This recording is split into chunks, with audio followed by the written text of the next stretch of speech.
Males identifying as females using the women's locker room. Faith-based adoption and foster agencies required to place children with same-sex couples. And florists forced to fill orders for same-sex weddings. Critics tell me these are just a few of the potential results if the Equality Act becomes law. Every American should be treated with dignity and respect, but our laws need to protect the constitutionally guaranteed rights that we have. Greg Baylor in the Alliance Defending Freedom handled numerous religious liberty cases in states where laws like the Equality Act already exist. Now, under the Equality Act, we will have a nationwide law, so we will see a proliferation of instances where Christians and others are being coerced to violate their beliefs in order to comply with such a law. While introducing the bill, Democrat lawmakers talked about making the protection of same-sex individuals a priority over other constitutional freedoms. We cannot allow claims of religious freedom to be used to discriminate against an LGBT individual. In requiring things like faith-based adoption agencies to place children with same-sex couples, opponents fear religious liberty cases will pop up all over the country. The bill is expected to pass a Democrat-controlled House and even has a few Republican supporters. But as of now, the Senate is not expected to bring it to the floor this session. Reporting from Capitol Hill, Abigail Robertson, CBN News. And we have this word from the White House. The Trump administration absolutely opposes discrimination of any kind and supports the equal treatment of all. However, this bill in its current form is filled with poison pills that threaten to undermine parental and conscience rights. Pat, back to you. Well, Matt Staver, who's founder of Liberty Counsel, calls the Equality Act a dangerous threat to religious freedom. He's absolutely right. He's joining us now from Florida. Matt, tell us about this thing. What are the consequences of this iniquitous piece of legislation?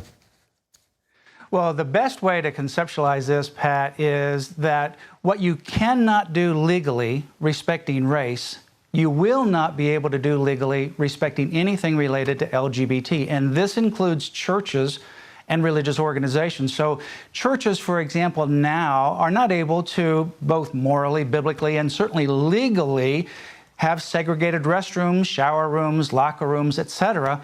And so under this bill, what you cannot do regarding race, that will be the same regarding LGBT. So you will not be able to prevent men from using women's private facilities. And this, Pat, includes churches. It not only elevates LGBT to the same protected level as race, but it expands excessively the current federal laws, many of them. It repeals the Religious Freedom Restoration Act that was passed overwhelmingly in 1993, signed into law by Bill Clinton. So you can't use religious free exercise as a claim or a defense. And it makes abortion a federally protected civil right and would require the funding of abortion through Medicaid, Medicare, and other sources as well. So this is exceptionally broad. It is clearly, as the president, as the White House has stated in that statement, filled with many poison pills. It is by far the biggest threat to religious freedom and freedom in general and the sanctity of human life that I've ever seen come out of Congress. Well, you know, the Constitution, we talk about the First Amendment, but it says Congress shall pass no law respecting an establishment of religion. They made a big deal, but said, or prohibiting the free exercise thereof. This law would completely nullify that part of the Constitution. Is that right?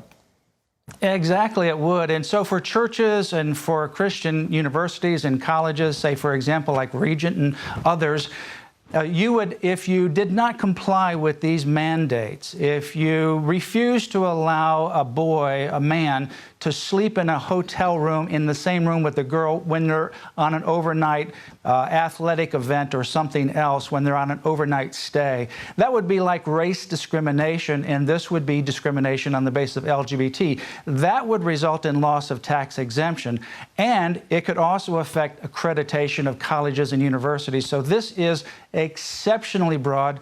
It covers every area of our lives. Churches, nonprofits, for-profits, online home businesses. It covers everything. It's an excessive overreach. It is filled with two of the Democratic priorities in the House: LGBT and abortion, and guts religious freedom. Matt, you know, this LGBT, it wasn't long ago that somebody was having a sex change, and it was a relatively rare thing. Suddenly, the people who are having sex changes have got a protected status. LG is lesbian, bisexual. What is that? What do those initials all stand for? You know, it's really lesbian, gay, bisexual, transgender, and then they add many other letters of the alphabet, Q for questioning, you don't know what you are. And under the transgender, it's not just someone who's gender confused, a man who wants to be a woman or vice versa. It's someone also who wants to be neither. Believe it or not, there are people who are claiming that they're neither male nor female, and they prefer and they demand, and under this law, they will be required to be addressed by the pronoun they. That's right, the plural pronoun they.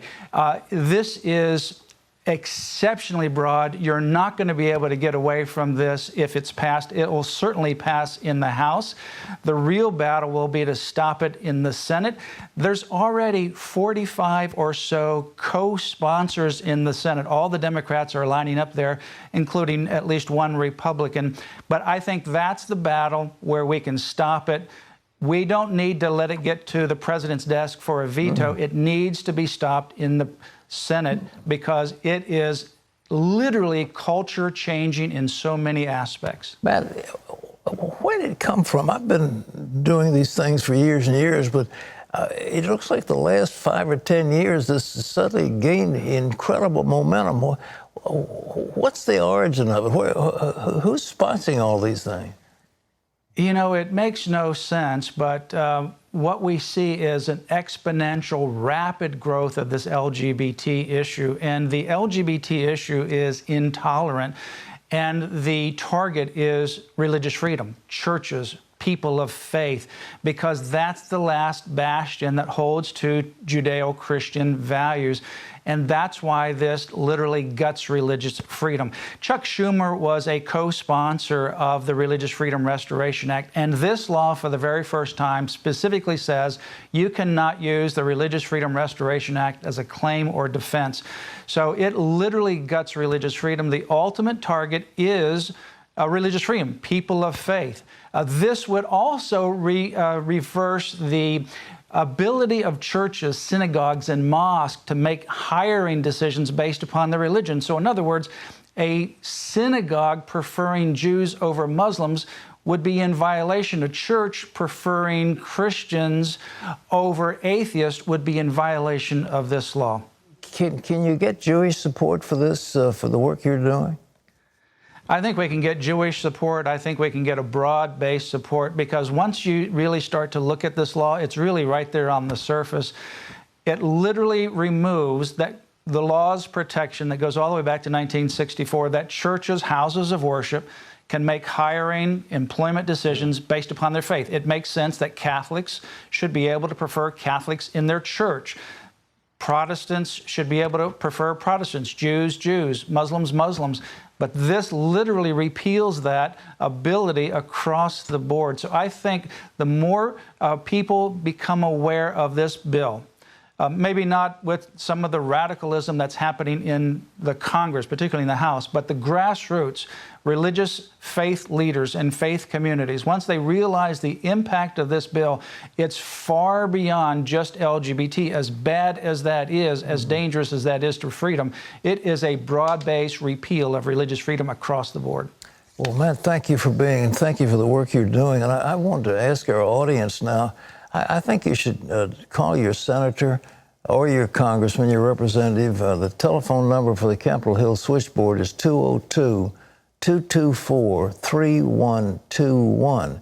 And you can call in and say, I object to this bill. I want you to vote against it. And the thing is coming up in the House, apparently, and it is going to be pushed in the Senate. Let me give you that number. There it is, 202-224-3121.